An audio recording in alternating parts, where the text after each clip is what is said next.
कुमार जी ने जनसंख्या पर बात की, हो सकता है एक ट्रेन की बात उन्होंने की। महिलाएं कह रही है कि लहजा गलत है। महिला उसी बात को अलग कौन महिला कर रही है? ये वो महिला कर रही हैं जिनके बारे में पटना में सब कुछ चर्चित है। हमको मत बताइए, हम नाम जब बोलेंगे सर सुनिए, हम क्लीन चिट नहीं दे रहे हैं। हम कौन होते हैं? नीतीश कुमार। 20 साल नीतीश कुमार में सीएम है, आपका उम्र कितना हुआ सर? जेल भेजा गया था, प्रयास है ना सर, तो गजब बात करते हैं। अब बाद में पप्पू यादव को कोरोना में जेल भेज दिया, नीतीश कुमार को कर जाओ। अरे बाप मेरे, हम जब झेलेंगे, अब एम्बुलेंस निकालेंगे रूढ़ी जी के घर से और मंत्री के अस्पताल में जाकर के 7 लाख का बिल से 2 लाख करेंगे, तो पप्पू यादव को क्या चुमा लेगा? जेल में भेजेगा? मस्त किए सर, आप में जाने के लिए आप सर कोई इंडिया गठबंधन नहीं सर, दुनिया में कोई गठबंधन की जरूरत नहीं है। यहाँ परिवार और व्यक्ति की जरूरत है। आप सुनिए, आप इस सब गलतफहमी में न रहिए। मैं किसी को क्लीन चिट नहीं देता हूँ। नीतीश कुमार ने 20 साल रहे हैं सीएम, बुरा या खराब आप हमको एक बात बताइए। और सर, हिंदुस्तान में नरेंद्र मोदी जी को पत्नी है या नहीं है? बेचारे का अटल जी ने स्वीकार कर लिया, हम तुम्हारे नहीं है। तो नरेंद्र मोदी जी सबको हम मेडिकल जांच करा है, तुम्हारो लड़का का, बेकुमारो लड़का का, लड़की का कौन सा किया, कौन नहीं किया? जांच हो, एक बार जांच हो जाए, पता चल जाएगा कौन शख्स किया, कौन नहीं शख्स किया। राइट है तुम्हारा लड़का को शख्स करने का? आप हमको नहीं बोलिए।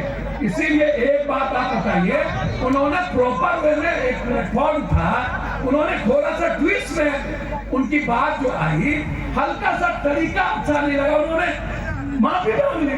तब उनको माफी नहीं मांगना चाहिए, इस पर बहस करना चाहिए यूथ के भी, और यूथ इसको गलत नहीं कहेगा। खुले दिमाग के यूथ और लड़की लड़का है सर, आप हमारी बेटी हो या कोई हो सर, हमको मन बताइए। हम इस मन से बहुत बात नहीं कहना चाहते हैं आप लोग। मैं सिर्फ इतना कहूंगा कि नीतीश कुमार ने अक्सर सही वाला तरीका कृषि में गलती थी, जिसके चलते उन्होंने एक्सेप्ट किया, और मैं उनको धन्यवाद दूंगा। माफी मांगने वाला और माफ करने वाला आदमी दुनिया का सबसे ताकतवर। आखिरी सवाल है सर, जातीय गणना और आरक्षण जो बढ़ाया गया उस पर क्या आपका? हद हो गया। जाति जनगणना मोदी जी बीजेपी बोलता है, अब मोदी सबसे ज्यादा बोलता है। मैं पिछड़ा, हम आदिवासी को बनाए, हम दलित को बनाए, ये कौन बोलता है? जाति जनगणना आजाद हिंदुस्तान के बाद 31 के बाद एक मुद्दा था। आप सामाजिक, आर्थिक, शैक्षणिक और सांस्कृतिक सर्वे में समाज के जो दलित हैं, शर्मा है, चोला है, कैमरत है, लुनिया है, बंसी है, शाह है, जसवाल है, चौधरी है, मला है, भील है, केवट है, गोरी है, गंगोत्री है,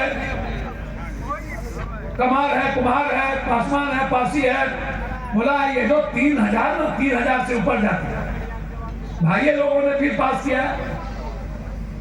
मुसलमानों में जो सबसे सामाजिक आर्थिक रूप से कमजोर है उनकी भी बात आई, दलितों में आई। भैया सबसे आप लाइए कहना कि कौन, आप जब मंडल कमीशन लागू हुआ था तो मंडल कमीशन लागू के बाद एक समीक्षा आनी चाहिए थी कि मंडल कमीशन का प्रॉपर आरक्षण का ओबीसी को कितना लाभ मिला, दलित को मिला कि नहीं। समीक्षा नहीं हुई, चलिए बात खत्म हो गई।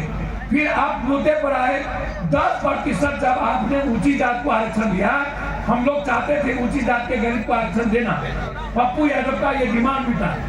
आप जोर से चिल्ला बोल रहे थे, हमने दिया ऊंची जात को आरक्षण, हमने दिया ऊंची जात को आरक्षण। भैया उसको जरूरत थी, आपने दिया, आपने 27% में से हिस्सा काट के दिया। आप प्रमोशन से आप उठा के देख लीजिए, आप बैकलॉग देखिए, जनरल कोटा में किसका एडमिशन हुआ। आप दिल्ली जाइए, आप जाइए बीएचयू, आप जाइए अन्य जगहों पर, आप देखिए ओबीसी कितने लोग हैं, क्या जनरल कोटा क्यों बढ़ा गया? जब गरीब था SC तक पिता का था तो फिर वो भारी भर्ती क्यों नहीं हुई? और आज तक ये स्थिति क्यों है कि भी अभी पास नहीं किए? हम पास नहीं करेंगे, आरक्षण किस पर लगेगा? आरक्षण जब आप अपने भाई को दिए, एक भाई को, तो आप जितना प्रतिशत है 63 और जितना दलित एसटी है और जितना माइनॉरिटीज को आप लाए, आप 19% दलित को लाए, तो आप दलित को 19%, अब बेसिक 75% आप दोनों मिलाकर के हो गया। हम लोग एक हो गए, मानव एक है, मानव का धर्म एक है, एक चूल्हा एक चौका एक है मानव समाज। हम जाति विहीन बात कर रहे, करिए, लेकिन आप जाति को नहीं लगाया हो। जाति जो जनगणना हुई, उस जनगणना में यह आया। अब देखिए, अब बात उठ रही है कि जिसकी जितनी जनसंख्या उतनी भागीदारी है ना, तो अत्यंत पिछड़ा है ना, दलित है ना, माइनॉरिटीज के लोग 19% है ना, ज्यादा 14% है ना, है कि नहीं है? तो अब ये भी सवाल उठने लगा कि हमारी भागीदारी क्यों नहीं, भारत में दलित सीएम क्यों नहीं? दो आदिवासी है, वो दोनों, एक स्टालिन, एक कांग्रेस गठबंधन से है, एक बीजेपी का मध्य प्रदेश में, उसके बाद 3 जगह अत्यंत पिछड़ा, गहलोत को आप देख लीजिए अत्यंत पिछड़ा। तो आप जाति जनगणना जो लाया गया, वो एक बेसिक मांग थी इस देश की, और समाज के अंतिम व्यक्ति को ऊपर लाने के लिए इसमें ना किसी जाति को पहले आरक्षण हमने दे दिया, ना किसी जाति का सम्मान को कम करने, ना किसी चीजों के। हर आदमी का पॉलिटिकल राजनीतिक भविष्य है, हर आदमी जीना चाहता है। मैं चाहता हूं हर कीमत पर 1 nation 1 education, 1 nation 1 health, common और कंपलसरी एजुकेशन। हमको किसी कीमत पर, मेरी सरकार कभी भागीदारी की बनी तो हम 2 चीज नहीं होने देंगे। एक, किसी भी, कोई जात नहीं, बिहार के किसी भी वर्ग को, किसी भी समाज को 1 रुपया भी दवाई पर, इलाज पर, जांच पर खर्च नहीं होगा। हम बोझ नहीं बनने देंगे। और दुनिया का सबसे खूबसूरत गांव में अस्पताल की शुरुआत होगी। आप इसको, डॉक्टर पैसे कमाते हैं, हम डॉक्टर को, उसी डॉक्टर को सरकारी में हम लाएंगे जो यह भीख पत्र देगा कि हम जब सरकारी अस्पताल में आ करके फीस तो पहले ही कम दे रहे हैं पढ़ाने के लिए, प्राइवेट में ज्यादा लेता है, सरकारी में कम।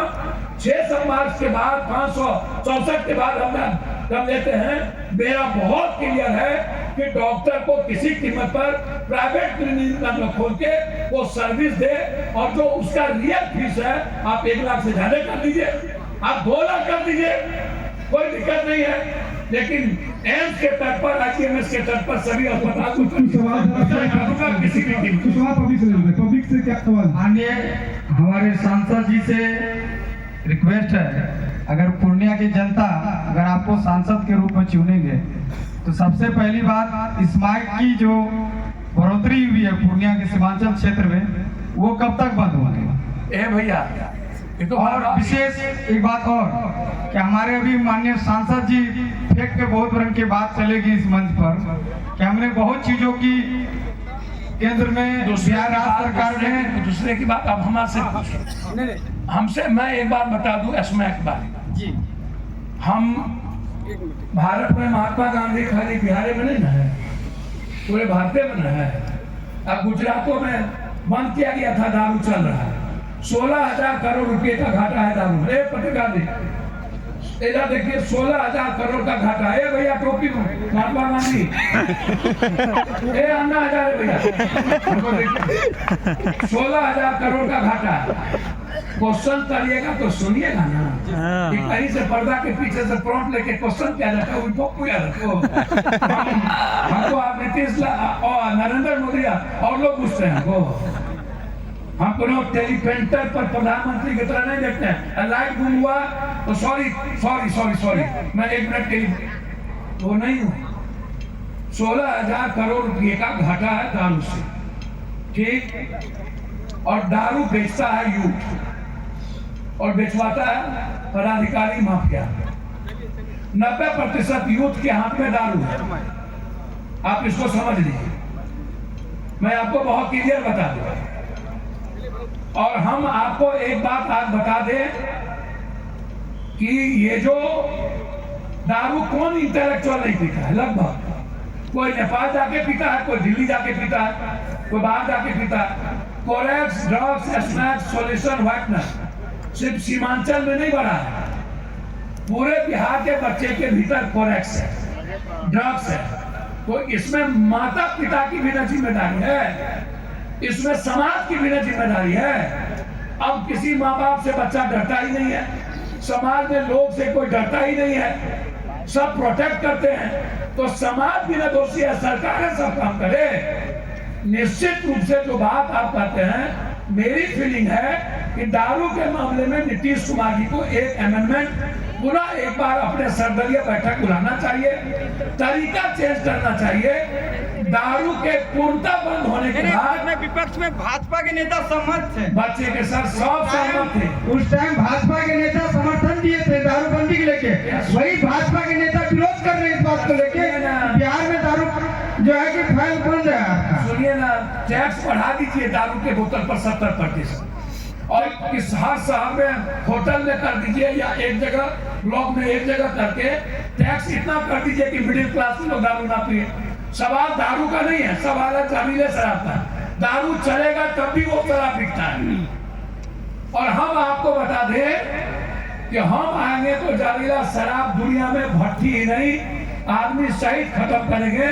जहरीला शराब किसी कीमत पर बिहार में नहीं चलेगा।